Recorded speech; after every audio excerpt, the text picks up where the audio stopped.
나는 솔로 돌싱 특집 16기. 저도 정말 재밌게 봤던 특집 중에 하나였습니다. 어찌나 빌런이 많던지 영숙님의 돌발 행동을 보면서 저 역시 인생을 배웠습니다. 그렇게 화제 속에서 끝날 줄로만 알았던 16기가 지금 폭로전으로 얼룩지고 있습니다. 폭로에 또 폭로, 또 폭로가 나와. 얼마나 폭로가 많은지 정말 많은 분들이 관련 폭로에 대해서 피로감을 느끼고 있습니다. 그래서 대체 어떤 내용들이 문제가 되는지 태풍의 눈으로 떠오른 상철의 의혹들을 낱낱이 취재해봤습니다. 진짜 이번에 카톡들만 보기도 너무 피곤한데 대체 이번 논란의 핵심이 뭘까요? 일단 폭로전으로 국한해서 보면 상철의 양다리 논란과 19금 드립이었습니다. 실제로 상철이 보낸 DM과 카톡 일부가 영숙을 통해서 공개가 됐습니다. 사실 그렇습니다. 일부이긴 하지만 공개된 카톡을 보면 너무나도 저질스럽고 눈살을 찌푸리게 하는 내용들이 많았다. 문제는 이 삭드립이 결국 이 DM과 카톡을 받은 당사자가 문제 제기를 할 때 법적으로 문제가 성립을 한다. 만약 그런 피해자가 있으시다면 제 방송을 통해서 제보를 해주시길 바라겠습니다. 그러니까 이번 폭로의 핵심은 결국 치정입니다. 남녀간에 얽히고 설킨 애정 문제를 제3자인 제가 어떤 게 맞다,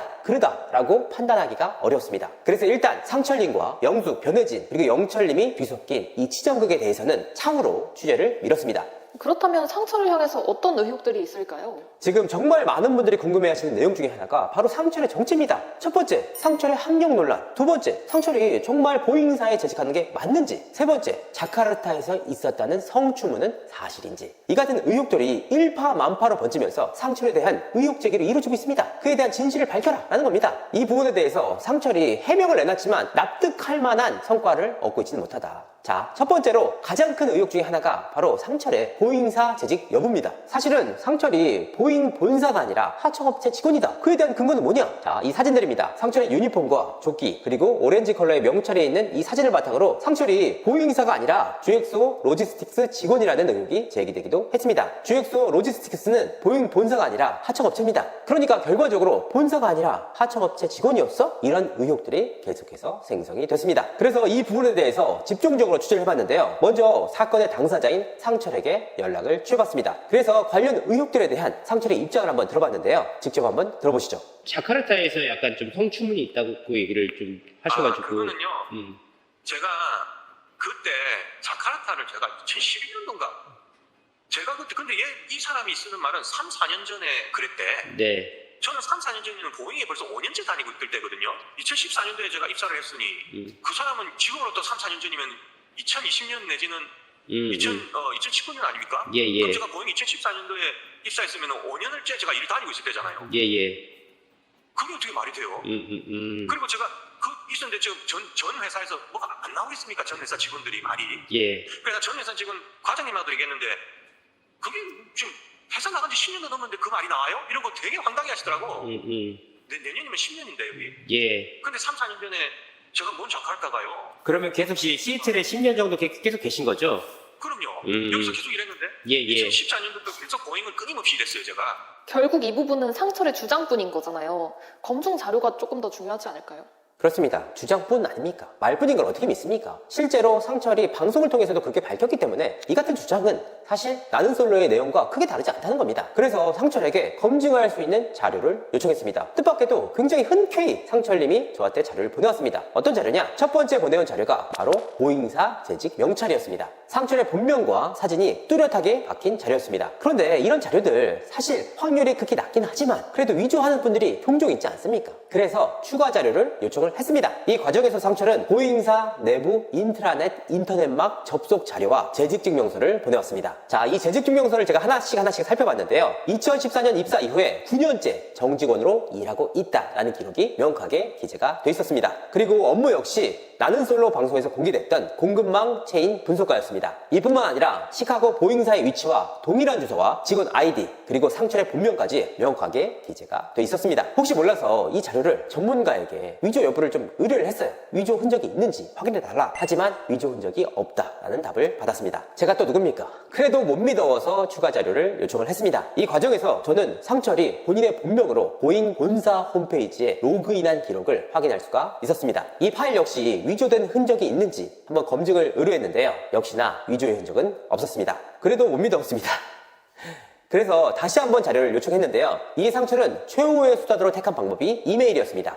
회사 공식 이메일을 통해서 메일을 주고받자. 혹시 보잉사에서 실제로 그 일하시는 게 맞는지. 제가 저 회사 이메일로 저한테 지금 보내보실래요? 이메일 제가 답장 드릴까요? 지금 실시간으로? 예. 그럼 좋을 것 같습니다. 예. 이 같은 제안을 제가 받아들이면서 상철님과 2차례에 걸쳐서 보잉사 공식 이메일 계정으로 메일을 주고받았습니다. 이 이메일에는 상철 본인이 재직증명서와 세금 납부서 그리고 관련 자료들을 함께 첨부해서 보냈습니다. 만약 일부에서 주장하시는 대로 제3자 혹은 상철의 형이 대신해서 이메일을 보냈다 이렇게 주장할 수도 있잖아요. 그런데 제3자가 또 다른 당사자의 위조 파일을 첨부 파일로 보낸다? 당연히 해고 사유입니다. 아무리 상철을 위한다고 해도 사실 이 같은 리스크를 감당하는 것 자체가 불가능하다. 그리고 실시간으로 상철의 본명으로 된 보잉 공식 이메일 계정으로 메일을 주고받았다. 다만 상철의 보잉 본사 재직 여부에 대해서 아직까지도 의심을 갖고 있는 분들이 계신데요. 보잉 본사의 관련 문제들을 공식적으로 제기한 바 관련 자료들이 오는 대로 시청자분들께 다시 한번 공개하도록 하겠습니다. 다만 여러 가지 의혹 속에도 상철이 보잉사 본사에 재직하고 있다는 사실은 분명하게 자료로 확인이 됐습니다. 저 역시 너무나도 믿을 수가 없어서 보잉 본사 이메일이 맞는지 수차례 확인을 해봤습니다. 맞아요. 그래도 제가 의심을 거두지 않자 상철 본인은 본인의 명찰로 보잉 본사 출입을 하는 장면을 찍은 영상을 제게 추가로 보내왔습니다. 해당 영상에는 상철 본인이 실제 명찰을 가지고 태그해서 문이 열리고 들어갔다 다시 나오는 상철의 모습이 모두 담겨 있습니다. 그렇다면 보잉사 재직은 사실이 맞는 건가요? 그렇습니다. 일단 확인할 수 있는 두 가지 사실이 있는데요. 먼저 보잉사 재직 여부입니다. 자료를 통해서는 분명하게 상철이 보잉 본사에 재직하고 있다는 것이 드러났습니다. 두 번째는 바로 상철의 코리아나 전 직장 동료의 주장입니다. 어떤 내용이 있었냐? 상철이 자카르타에서 문제 행동을 일으키면서 잘렸다. 그래서 미국으로 쫓겨났다라는 의혹이었습니다. 이 같은 의혹을 제기하신 분이 본인의 코리아나 익스프레스 명함까지 함께 첨부를 하면서 이 의혹이 설득력을 얻었는데요. 다만 이분의 주장 가운데 눈여겨볼 만한 내용 한 가지가 있습니다. 뭐냐? 10년 근속이 굴하다. 나랑 전 직장에서 일한 지 3, 4년 전인데 말이 안 되지 라는 내용이었습니다. 그런데 상철의 보잉사 재직증명서를 통해서 볼 때 이 같은 의혹은 사실과 달랐다는 겁니다. 왜냐? 2014년 입사다 라고 분명하게 적혀 있었다. 이 같은 의혹을 제기한 자가 3, 4년 전에 나랑 같이 일했다 라고 말씀하시지 않았습니까? 그런데 그 당시는 이미 시카고에 있는 보잉 본사에 재직하고 있던 시기였다. 그러니까 시기적으로 성립하지 않는다는 의미입니다. 그렇다면 이 같은 의혹이 대체 왜 나왔을까? 사실을 확인해본 결과 상철이 코리안 익스프레스에서 재직을 한 것 자체는 사실로 드러났습니다. 2011년까지 자카르타 주재원으로 근무를 했다고 하는데요. 이 같은 내용을 본인의 인스타 방송을 통해서 언급한 적이 있다고 합니다. 다만 그 시기를 특정하지 않았대요. 상철은 방송 당시에 코리안 익스프레스에서 재직했던 그 시기는 밝히지 않았는데 그 시기를 짜깁기해서 이 같은 허위 주장을 펼치는 것 같다라는 해명을 내놨습니다. 혹시라도 해당 글을 올린 당사자인데 상철의 해명이 말이 안 된다, 거짓이다 라고 판단이 되신다면 언제든지 제 방송에 제보를 해주시면 감사할 것 같습니다.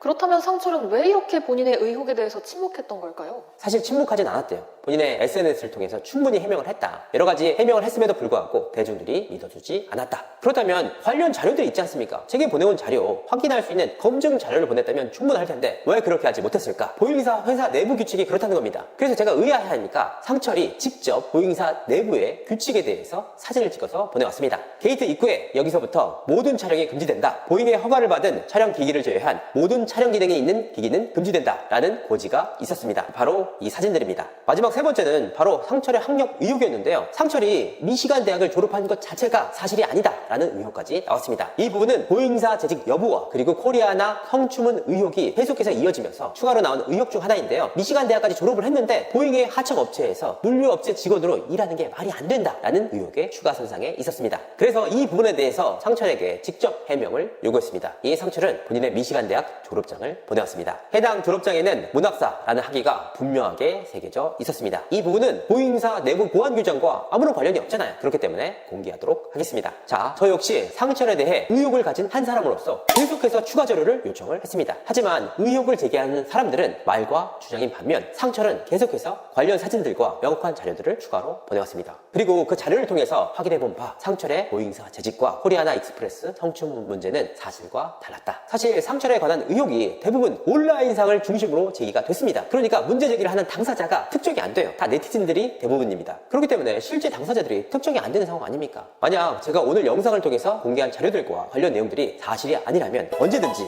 관련 제보를 받아들이도록 하겠습니다. 상철에 대한 의혹 주제는 끝이 아니라 시작이다. 그리고 상철을 둘러싼 영숙, 변혜진, 영철관의 얽히고 설킨 삼각관계, 치적 문제는 추가 자료를 통해서 취재하도록 하겠습니다. 이상으로 이진호였습니다.